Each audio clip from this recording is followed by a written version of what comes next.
আসসালামু আলাইকুম ভিউয়ার্স, আশা করি সবাই ভালো আছেন, সুস্থ আছেন। বরাবরের মতো আজকে একটি ভিন্ন গল্প নিয়ে হাজির হলাম। যেই গল্পটি একান্তই গল্প না, এটি একদম বাস্তবধর্মী এবং ভিন্ন রূপে একটি গল্প প্রকাশ করতে যাচ্ছি আজকে। আজকের গল্পটির নাম দিয়েছি নরক দরজা।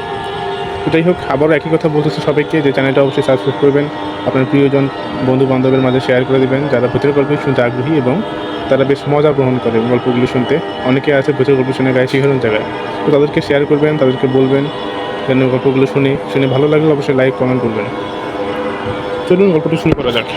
হ্যাঁ, আরেকটা কথা, আমাদের গল্প যে পাঠিয়েছেন তার নাম হচ্ছে সাহেব আলী। তিনি নাটোরের পুরাতন কুঠিবাড়ি তার ঠিকানা দিয়েছেন উনি। তো যাই হোক, উনি যেভাবে গল্পটি বলেছেন আমি ওইভাবে চেষ্টা করবো বলার জন্য। নাটোর শহরের দক্ষিণ পাশ দিয়ে গেলে একটি পুরনো পথ পেরিয়ে গাছপালায় ঘেরা এক কুঠিবাড়ি চোখে পড়ে। স্থানীয়রা ওটাকে বলে সাহেব কুঠি। ছোটোবেলা থেকেই তো কৌতূহল ছিল আমার ওখানে সত্যি সত্যি কি ভূত আছে এটা জানার। বয়স তখন 22। বিশ্ববিদ্যালয়ের গ্রীষ্মকালীন ছুটিতে বন্ধুদের নিয়ে বেড়াতে গিয়েছিলাম নাটোরে। গল্প করতে করতে কানে এলো সাহেব কুটিতে আজও কেউ রাত কাটাতে পারে না। সেই চ্যালেঞ্জটাই আমাদের আকৃষ্ট করলো। আমরা ছিলাম 4 জন। আমার নাম সাহেব আলী, রাজু, ফারহান ও তন্ময়। ঠিক করলাম সাহেব কুটিতে এক রাত কাটাবো। স্থানীয় এক বৃদ্ধ নাম মকবুল চাচা আমাদের সাবধান করে বলেছিলেন, ওইখানে রাত কাটাইলে নরক দরজায় মুখ দেখবারে বাবা, ফিরে আসার পথ থাকবে না। আমরা হাসাহাসি করলাম। নরক দরজা এই নামে কেবল গল্প উপন্যাসই শুনেছি, বাস্তবে সেটা কেমন হয় সেটা জানি না। তো যাই হোক, আমরা কুটিবাড়ির ভেতরে প্রবেশ করলাম। তখন ছিল জুলাই মাস। ভর সন্ধ্যায় আমরা পৌঁছালাম কুটিবাড়িতে। বড় গেটটা জং ধরা, কাটা তারে ঘেরা, কিন্তু তেমন বাধা ছিল না ঢুকতে। ভিতরে ঢুকে দেখি একটা বড় লাল ইটের দোতলা বাড়ি, যার জানলাগুলো 100 বছর ধরে বুঝি খোলা হয়নি। খোলা হয়নি। ভেতরের ঘরগুলোতে পাতলা ধুলো, মাকড়সা, জাল আর পচা গন্ধ পাওয়া যাচ্ছে। তন্ময় বলল, চলো দ্বিতীয় তলায় ঘর বেছে নেই। উঠলাম সিঁড়ি বেয়ে। ঘরের মধ্যে ঢুকতেই চারপাশে ঠান্ডা লাগলো। তাপমাত্রা বাইরে 34 ডিগ্রি হলেও ঘরের ভেতরে যেন হিমশীতল, গা শিহরণ দিয়ে উঠতেছে। আমি মোবাইলে টর্চ অন করে তাকালাম। তখনই প্রথম খেয়াল করলাম ঘরের মেঝের এক পাশে একটা ধাতব দরজা, নিচু যেন মাটির সঙ্গে প্রায় সমান। দরজাটা গায়ে ধুলো মাখা, ইংরেজিতে লেখা, do not open, gate to the nether. আমরা একে অপরের দিকে তাকিয়ে থাকলাম।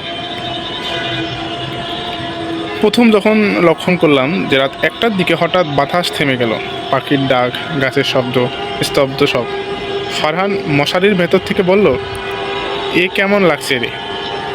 এক মুহূর্তে আমরা দেখতে পেলাম দরজার চারপাশে কালো ধোঁয়ার মতো কিছু ঘোরাফেরা করছে, যেন অদৃশ্য কোনো কিছুর ধোঁয়ায় আড়ালে গুটিয়ে উঠেছে। তন্ময় উঠে দাঁড়ালো। ভূতটুত কিছু না, এসব পুরনো বাড়িতেই গ্যাস জমে এমন। সে দরজার দিকে এগিয়ে এলো। আমরা 3 জন বললাম, ধরিস না, কিন্তু সে আমার কথা না শুনেই দরজার হাতল ঘোরালো। ধা করে শব্দ হলো। একটা ভয়ানক ঠান্ডা বাতাস ছুটে এলো দরজার নিচ থেকে। তারপর দরজা খুলে গেল, মানে নরক দরজা খুলে গেল আর কি। যে গল্পের নাম দেওয়া হয়েছে নরক দরজা, সেই নরক দরজার কথা বলতেছি আমরা। আমি নিজের চোখে যা দেখেছি এখনই বিশ্বাস করতে কষ্ট হচ্ছে। দরজার নিচে একটি সিঁড়ি দেখা গেল, যা মাটির নিচে চলে গেছে। ভেতর থেকে লালচে আলো আর কান ফাটানো কান্নার আওয়াজ ভেসে আসছে। তন্ময় মুগ্ধ হয়ে নিচে নামতে লাগলো। আমরা চিৎকার করলাম, ফিরে আয়, নিচে যাস না। কিন্তু তন্ময় যেন কারো ডাকে সাড়া না দিয়ে চলে গেল নিচে। তারপর একটাও শব্দ নেই। আমরা 3 জন চুপচাপ দাঁড়িয়ে আছি। হঠাৎ দরজা নিজের থেকেই বাজ পাখির মতো ডানার মতো শব্দ করে বন্ধ হয়ে গেল। ভোরের অপেক্ষা করলাম। রাতটা এরকম আতঙ্কে কাটালাম, কেউ কিছু বলিনি। ভোরের আলো ফোটার সঙ্গে সঙ্গে আমরা সেই ঘর থেকে বেরিয়ে এলাম। সাহেব কুটি ছেড়ে দিয়ে সেদিন ফিরলাম। মনে হচ্ছিল কিছু একটা আমাদের সঙ্গে রয়ে গেছে। তন্ময়ের পরিবারকে কিছু বলতে পারিনি, শুধু বলেছি সে হঠাৎ নিখোঁজ। আর 10 বছর হয়ে গেল, সাহেব কুটি এখন আগের মতোই পড়ে আছে, কিন্তু সেই ধাতব দরজাটার লোকজন বলে এখন সেটার কোনো লেখা নেই, এমনকি দরজাটাও নেই।